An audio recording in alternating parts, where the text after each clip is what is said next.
December மாதம் வழக்கறிஞர்கள் சமூக நீதி பேரவையினுடைய ஒரு மாநில மாநாட்டை மிகச்சிறப்பாக நடத்துவது என்று நாங்கள் முடிவு செய்திருக்கிறோம்.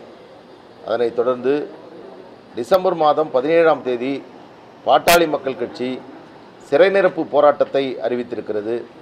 அந்த சிறை நிரப்பு போராட்டத்தை கலந்து கொள்ளக்கூடிய கட்சியினுடைய தொண்டர்கள், நிர்வாகிகள் அந்த போராட்டத்தை வெற்றிகரமாக நடத்துவதற்கு வழக்கறிஞர்கள் சமூக நீதி பேரவை ஒவ்வொரு மாவட்ட வாரியாக போராட்டம் நடைபெறக்கூடிய இடங்களில் அவர்களுக்கு உரிய சட்ட பாதுகாப்பு வழங்குவதற்கும் சட்ட ஆலோசனைகளை வழங்குவதற்கும் தனித்தனியாக குழுக்களை நாங்கள் இப்பொழுது நியமித்திருக்கிறோம். அதன் அடிப்படையில் அவர்கள் அந்த சிறை நிரப்பு போராட்டத்தை வெற்றிகரமாக நடத்துவதற்கு எங்களுடைய ஆலோசனையை மேற்கொண்டிருக்கிறோம்.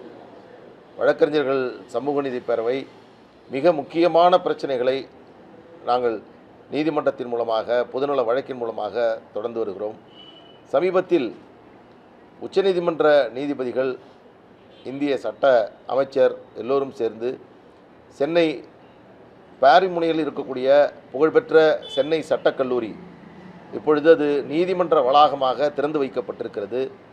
அற்புதமான அந்த கட்டிடம். நாங்களெல்லாம் அந்த கல்லூரியில் படித்தவர்கள். இன்று அது நீதிமன்ற வளாகமாக மாற்றப்பட்டிருப்பது வரவேற்கக்கூடியது. அது ஒரு கம்பீரமான ஒரு கட்டிடமாக இருந்து வருகிறது.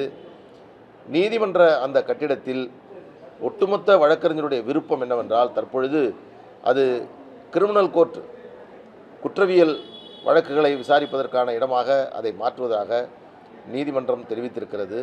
ஆனாலும் எங்களுடைய ஒட்டுமொத்த விருப்பம், கருத்து என்னவென்றால், உச்சநீதிமன்றத்தினுடைய தென் மாநில கிளை உடனடியாக தொடங்கப்பட வேண்டும். உச்சநீதிமன்றத்தினுடைய கிளை அந்த சட்டக்கல்லூரி வளாகத்தில் அது அமையப்பெற்றால் அது வரலாற்று சிறப்புமிக்க ஒரு நீதிமன்றமாக எதிர்காலத்தில் திகழ்வதற்கு அது வாய்ப்பாக இருக்கும்.